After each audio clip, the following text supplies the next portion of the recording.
안녕하십니까. 2023년 9월 28일 최병무 팩트 시작하겠습니다. 자, 이재명 민주당 대표에 대한 구속영장이 기각된 그 직후에 이재명 대표가 녹색병원으로 되돌아갔죠. 근데 거기서 진교훈 서울 강서구청장 후보하고 통화를 했습니다. 정권 심판 선거인 내년 총선 전초전이다. 국정 실패에 대한 심판 선거이기 때문에 전국 선거다. 이런 식의 정치를 하면 반드시 국민 심판을 받는다는 것을 보여줘야 한다. 이렇게 강조를 했는데, 서울 강서구청장 선거를 전국 선거라고 이제 주장을 하기 시작했죠. 황당한 일이죠. 저는 처음부터 강서구라는 자체는 사실 국민의힘이 불리한 지역이라는 건 이미 다 역대 선거에서 판정이 됐고요. 그런데 거기다가 서울의 구가 25개입니다. 그런데 그 강서구, 민주당이 원래부터 유리했던 그 강서구의 구청장 보궐선거 하나를 놓고, 그것도 더군다나 직전 구청장이 김태우였는데, 그 사람이 법률 위반으로 자리를 내놓고 나서 사면이 돼서 다시 그 자리에 나가니까 그건 명분이 있습니까? 별 명분이 없는 그런 선거를 지금 전국 선거라고 주장을 하고 있는 겁니다. 거기에 대해서 구민들이 판단을 하겠죠. 그리고 여기서 제가 볼 수 있는 거는, 어제 새벽, 그저께 저녁까지만 해도 판사 앞에서 최후 진술을 해가면서, 최후 진술은 아니고 이제 진술을 해가면서 울먹거리고, 이대로 가면 50년, 자기가 이대로 선고가 되면 50년을 깜빵에서 살아야 된다고 하면서 울먹거려가면서 온갖 불쌍한 모습을 보였던 이재명 대표의 모습이 영장 기각되자마자 곧바로 진교훈 강서구청장하고 전화통화해서 힘있는 목소리로, 이게 전국 선거니까 우리 한번 뭔가 본때를 보여주자, 이렇게 얘기하는 건 결국 울먹거리면서 판사 앞에서 다 죽어가는 그 태도는 쇼였다 하는 것을 반증하는 게 되는 거죠. 그리고 오늘은 조정식 사무총장하고 이해식 선거지원본부장한테 강서구청장 보궐선거 대책을 지금 보고를 받는다고 하거든요. 활발하게 당무 활동을 개시했다. 결국은 힘이 남아도 온다. 이런 얘기죠. 저는 처음부터 이 단식이 과연 제대로 된 단식이냐, TPN 얘기도 제가 했습니다만은, 이런 의문을 가지고 있던 사람이니까 이런 이재명 대표의 태도가, 활동이 충분히 이해가 됩니다. 원래부터 그랬으니까. 자, 이렇게 되니까 이제 비명계를 위한 압박, 어마어마하죠. 정청래 최고위원에 의해서 당 지도부는 이 대표를 지키고 당을 더욱 강건하게 지켜낼 것이다. 이 대표의 직인이 찍힌 총선 공천장이 총선 승리를 부르는 나팔이 될 것이다. 이렇게 얘기를 했고, 최고위원 직후에 또 의원총회가 열렸는데, 이재명 대표로 중심으로 단결하자, 이런 취지의 결의문을 채택했고요. 일부 비명계 의원은 아예 참석을 하지 않았습니다. 정청래 최고위원은 또 의원총회에서 검찰과 한통속이 된 민주당 가결파 의원들도 참여하고 속죄해야 한다. 반드시 외상값은 계산해야 한다. 그러니까 비명계 현역 의원들이 있는 지역구에서 출마를 준비 중인 친명계 원외 반개혁세역 몰아냅시다. 물갈이 분위기를 만들자. 이런 식으로 해서 소위 비명계에 대한 압박. 그 압박이 곧 본인의 금배지 운동이 되니까 이런 식으로 지금 거의 광풍이 몰아치고 있고요. 반면에 비명계인 이런저런 방송에 나와서 이제 본인들 방어 이런 얘기들을 하고 있습니다. 김종민 의원 CBS 라디오에 나와서 이재명 대표도 이제 법원이 무죄를 인정했다. 이렇게 나가면 본안 재판에 별로 좋지 않을 거다. 이런 얘기를 했고, 조홍천 의원 MBC 라디오에 나와서 검찰 수사의 무도함이 입증됐으니까 이제는 조금 폭넓게, 누구는 안 된다, 뺄셈의 정치보다는 통합의 정치로 가야 한다. 약간 겁을 먹은 듯한 이런 표현이죠. 검찰 리스크는 지금 이제 잦아들겠지만 법원 리스크는 앞으로 나올 것이다. 이건 정확한 판단으로 보이고, 이상민 의원 YTN 라디오에 나와서 이번 영장 기각과는 관계없이 여전히 사법 리스크가 완전히 해소된 건 아니라고 생각합니다. 당연하죠. 이제 법원 리스크가 생기는 겁니다. 제가 뭐 이제 국면이 구속을 피하기 위해서 재판 지연으로 바뀌었다 이렇게 지금 말씀을 드렸지만 뭐 그런 겁니다.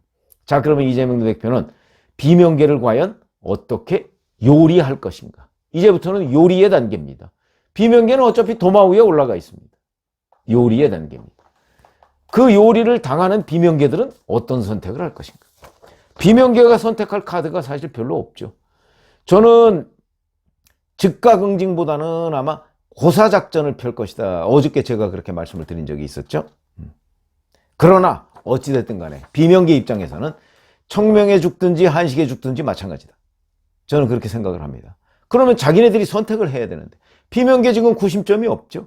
이낙연 전 대표, 뭐 김부겸 전 총리, 글쎄요, 뭐 이 김부겸 전 총리가 과연 비명계냐, 뭐 이런 의문도 들고, 그 다음에 뭐 이렇게 나설 계제도 별로 아닌 것 같고, 그러면 비명계는 정말 코바드스 도미네입니다. 주여 어디로 가시나이까? 이 수준이 됐다. 자, 그러면 이 비명계의 최선은 자기네들끼리 똘똘 뭉쳐서 그 하나의 비명계로 대응하는 것이 최선인데 과연 그게 되겠는가? 안 되죠, 당연히. 왜 안 되냐? 구심점이 없기 때문에 안 된다. 자, 그리고 사정이 다 다릅니다. 호남에 있는 비명계, 중부권에 있는 비명계, 수도권에 있는 비명계, 이 사정이 다 다릅니다. 예를 들어서 지금 비명계 중에 가장 위험한 거는 호남에 있는 비명계라고 저는 생각을 합니다. 아마 이재명 대표도 호남에 있는 비명계에 대해서는 즉각 응징을 할 가능성도 있습니다. 왜? 호남의 그 비명계 현역 의원들 그 자리에 이미 이재명 대표가 이번에 변호사였던 그 고검장 출신의 박균택 변호사 있죠. 이미 특보로 임명했습니다. 그 사람 광주광역시에서 출마 준비하고 있습니다. 거기에 대항해야 하는 그 현역 의원 얼마나 불안하겠습니까? 이번에 공을 세웠는데 벌써부터 공을 세운 변호사들은 조기에 공천을 해버리자 뭐 이런 분위기까지 있다고 합니다. 그러다 보면 호남에 있는 비명계는 이거는 곧바로 아마 응징을 받을 가능성이 있다. 왜? 여기는 응징해도 아무런 문제가 없습니다. 현역 의원이 거기서 민주당 공천을 못 받는다? 뭐 그건 곧바로 낙선이죠. 거의 90% 이상은 낙선입니다. 광주광역시에서 민주당 공천 못 받으면 이재명 대표가 호남에서 지지율이 그렇게 견고하지 못합니다, 현재. 그러나 결국은 내년 총선을 앞두고 호남은 여전히 이재명 대표를 저는 밀 것이라고 봅니다. 그렇기 때문에 호남에 있는 비명계가 가장 위험하다. 위험의 최일선이다. 거기는 지금 교체해도 아무 소리도 못할 가능성이 높다. 저는 그렇게 봅니다. 그러니까 이 호남의 비명계를 중심으로 나도 살아야 되겠다 이런 분위기가 있겠지만 그러나 살 방법이 없습니다. 그건 뭐 결국 호남의 유권자들이 결정할 문제인데 유권자들은 결국은 아마도 이재명의 민주당을 지지할 것이다 라고 본다면 뭐 거의 거기는 뭐 교체된 것이나 마찬가지다 라고 보면 되겠고요. 자, 그러면 이제 중부권과 수도권이 문제인데 중부권 예를 들어서 이상민 의원 같은 경우는 이제 대전입니다. 대전에서 예를 들어서 이상민 의원을 현역 의원을 제끼고 거기에서 그 친명계 원외를 조기에 확정 지을 때 반발이 없을까? 그리고 그 반발이 과연 친명 원외를 당선시킬 수 있는 그 어떤 가능성 그걸 높여줄까? 그거 아무도 장담 못합니다. 그만큼 호남과 충청은 다른 겁니다. 그런 점에서 본다면 저는 이상민 의원에 대한 그 이재명 대표의 대응 전략 이런 것들은 아까 말씀드렸듯이 아마 저 개인적인 생각으로는 고사작전일 가능성이 높다.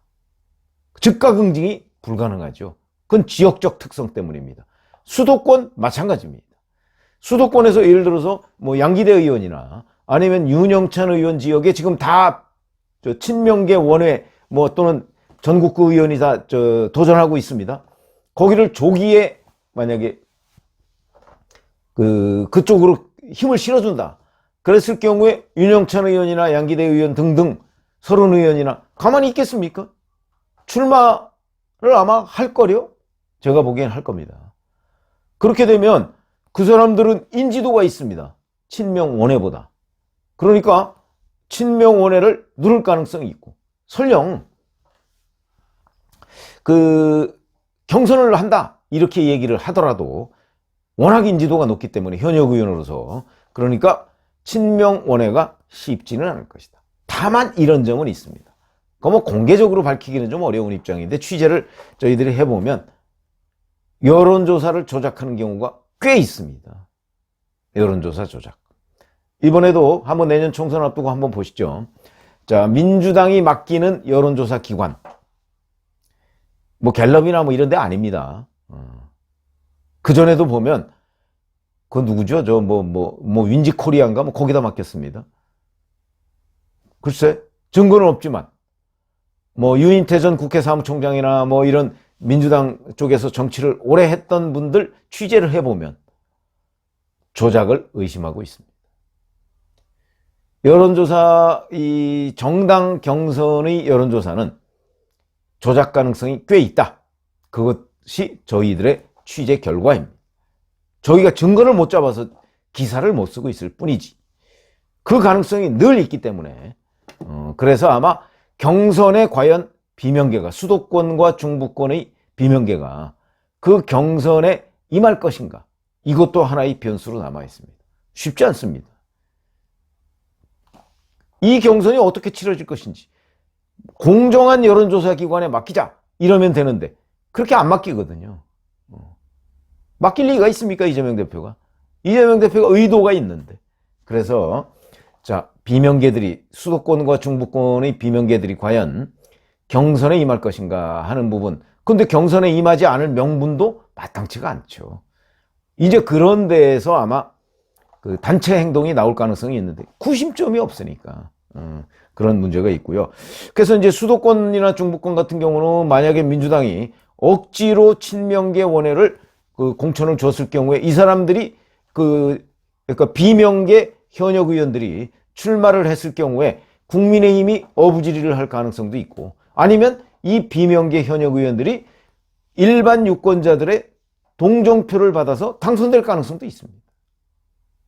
이런 점이 이제 굉장한 변수가 되죠. 지금 현재 비명계가 좌불안석이지만 이 좌불안석은 본인들이 선택을 어떻게 하느냐에 따라서, 그리고 그에 대응해서 이재명 대표가 어떤 전략을 쓰느냐에 따라서, 이게 게임입니다. 게임.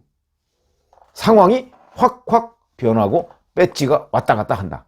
이렇게 보시면 되겠고요. 그건 제가 뭐 현재 단정적으로 예상은 안 하겠습니다. 왜냐하면 비명계든 아니면 이재명 대표든 다 이런 상황을 감안하고 상대가 어떻게 나올 것인가를 고려해서 본인의 결정을 할 것이기 때문에 지금 제가 점칠 수가 없는 거죠. 다만 이러이러한 상황이 있다는 거죠. 그러니까 호남 비명계는 뭐 이미 그건 뭐 선고를 받은 거나 마찬가지고, 중부권이나 수도권에서는 이재명 대표 측과 이제 게임을 해야 되는데, 이 게임에서 단체 행동을 할 경우에는 저는 게임의 주도권을 잡을 수 있다고 보는데, 지금 그 가능성이 굉장히 낮기 때문에, 그러면 아마 주도권을 잃은 채 좌불안석 상태가 계속될 가능성이 대단히 높다. 물론 그 전에 다른 변수가 또 나타날 수도 있죠.